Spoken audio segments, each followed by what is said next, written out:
Good evening, Senator. My question's regarding the new markets tax credits.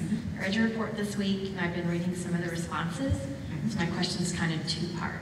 The first part is, can you elaborate some more on what you think the benefits will be of letting it expire? And then secondly, I've been reading some of the responses saying that it's been successful at job creation, and I was just wondering if that was accurate.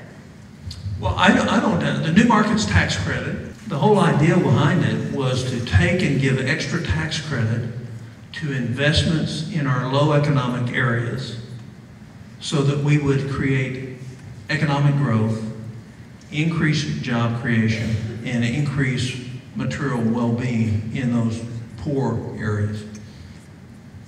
And the idea behind it's fine. But what we essentially did through fees and rates was give $1 billion a year to big banks. That's what we did. That's what we're doing. Now, I'm not saying that there isn't some good that's come out of it, but the point is do we really want to give U.S. Bank and J.P. Morgan more money for, and here's where they've invested it, in areas that aren't poor. You know, I tell you, there's a lot of areas in Tulsa that shouldn't get a tax break. They're doing pretty good. There are some areas in Tulsa that should get a tax break if we're going to use that program, but they're not the ones that got it.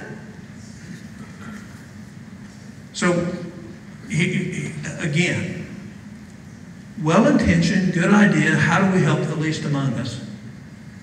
But the middleman got all the money. And the least among us didn't get helped most of the time. But the people that did get help were the well-built and well-connected. I think we ought to let it die. And now, I know, look, the knives are out on me on the new markets tax credit. Every paid lobbyist that works for any of those big banks is getting somebody to write something somewhere. But the fact is truth has this wonderful capability of being able to still be seen in terms of all the smoke. And I bet its life is limited. Yeah, I guarantee you, while I'm in the Senate, they're going to have to spend the time to get that past me. It'll never get reauthorized.